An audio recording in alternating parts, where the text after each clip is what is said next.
दुनिया भर की नज़र इन दिनों अमेरिका, रूस और यूक्रेन पर टिकी हुई है। और वजह आप जानते हैं कि रूस और यूक्रेन के बीच 3 साल से चल रहे संघर्ष को अब खत्म करने के लिए अमेरिकी राष्ट्रपति डोनाल्ड ट्रंप पहले तो उन्होंने अलास्का में रूसी राष्ट्रपति व्लादिमीर पुतिन से मुलाकात की और इसके बाद सोमवार को यूक्रेन के राष्ट्रपति वोलोदिमीर ज़ेलेंस्की से भी व्हाइट हाउस में यानी कि अमेरिका में ही उन्होंने मुलाकात की है। इस बैठक से जुड़ी हुई कई अहम बात आपको बताएंगे और साथ ही ये भी बताएंगे कि क्या सुरक्षा गारंटी यानी कि ज़ेलेंस्की जो चाहते हैं वो हो पाएगा और नेटो को लेकर भी क्या बातचीत हुई है। इस बैठक के बाद ट्रंप ने दोनों देशों को लेकर एक बड़ा बयान दिया है और कहा है कि रूस के राष्ट्रपति व्लादिमीर पुतिन और यूक्रेन के राष्ट्रपति वोलोदिमीर ज़ेलेंस्की के बीच शांति वार्ता कराने की तैयारी शुरू हो गई है। यानी कि ट्रंप ने बड़ी पहल कर दी है, ये तीनों एक मेज पर बैठे, त्रिपक्षीय बैठक हो, इसकी पहल ट्रंप ने कर दी है। ये जानकारी उन्होंने व्हाइट हाउस में यूरोपीय नेताओं और ज़ेलेंस्की के साथ बैठक के बाद दी और ट्रंप ने ये कहा कि उन्होंने पुतिन से बीच में फोन पर बात भी की है। सूत्र ये बता रहे हैं कि उन्होंने एक छोटा सा ब्रेक लिया और सीधा पुतिन को फोन मिलाया। इसके बाद उन्होंने ज़ेलेंस्की और पुतिन के बीच एक बैठक की योजना बनानी शुरू की। ये भी कहा कि पुतिन ज़ेलेंस्की से मिलने के लिए इच्छुक हैं। हालांकि अभी बैठक के लिए स्थान तय नहीं हुआ है, लेकिन हम जल्द ही इसके लिए एक जगह तय कर लेंगे। उन्होंने ये भी कहा कि इसके बाद वो खुद दोनों नेताओं के साथ एक त्रिपक्षीय शिखर सम्मेलन करेंगे।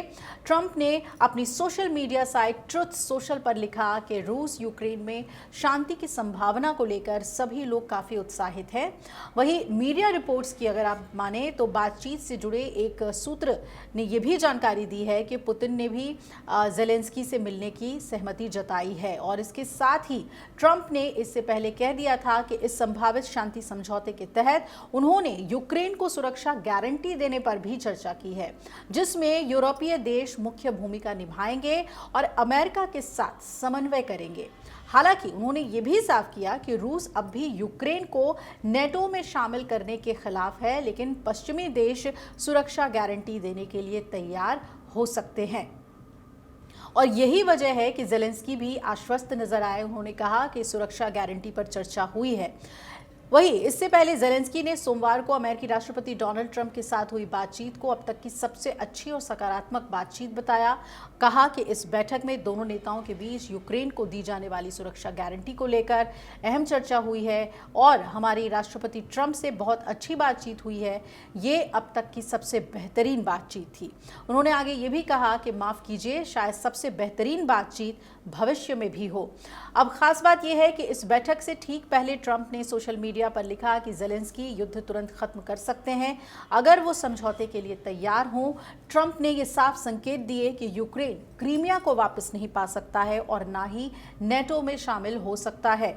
और उन्होंने ये भी दावा किया कि कुछ चीज़ें कभी नहीं बदलती। इस पर ज़ेलेंस्की ने जवाब दिया कि युद्ध को जल्दी और स्थायी रूप से खत्म करने की सभी की इच्छा है, लेकिन शांति अस्थायी नहीं बल्कि टिकाऊ होनी चाहिए। उन्होंने कहा कि क्रीमिया और डोनबास की तरह रूस को फिर से हमला करने का मौका नहीं मिलना चाहिए। डोनाल्ड ट्रंप ने सोमवार को व्हाइट हाउस में ज़ेलेंस्की के अलावा ब्रिटिश प्रधानमंत्री और कीर स्टारमर, फ्रांसीसी राष्ट्रपति इमैनुअल मैक्रों, इटली के जॉर्जिया मेलोनी, जर्मन चांसलर के राष्ट्रपति अलेक्जेंडर स्टब, नेटो महासचिव मार्क रूट और यूरोपीय आयोग की प्रमुख उर्सुला वॉन डेर लोयन से बातचीत की है। और सूत्र ये भी बता रहे हैं कि ज़ेलेंस्की और यूरोपीय नेताओं के साथ अपनी बैठक के दौरान ट्रंप ने पुतिन को फ़ोन लगा दिया था ब्रेक के दौरान।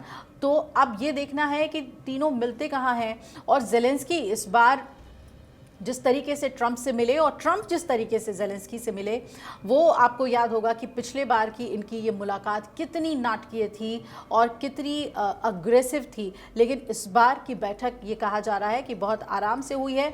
अब देखना ये है कि जो नेटो में शामिल किए जाने की जो बात थी, जिससे सबसे ज़्यादा पुतिन को ऐतराज़ है, उस पर क्या फैसला लिया जाता है। सुरक्षा गारंटी की तो बात की जाती है, लेकिन बिना नेटो के ये सब कैसे होगा? क्या पश्चिमी देश डायरेक्टली नहीं इनडायरेक्टली समर्थन देंगे ज़ेलेंस्की को? लेकिन सबसे बड़ी बात कि क्रीमिया डोनबास को लेकर जो फैसला होता है वो निर्भर करेगा कि आखिर सीज़ फायर की वो शर्तें क्या होंगी, क्योंकि ट्रंप भी ये कह चुके हैं कि क्रीमिया और डोनबास को आपको भूलना होगा, ये देना होगा रूस को, और तभी जाकर ये सीज़ फायर होगा। अब देखना है कि ये तीनों देश आखिर कहां पर त्रिपक्षीय शिखर सम्मेलन के लिए बैठते हैं।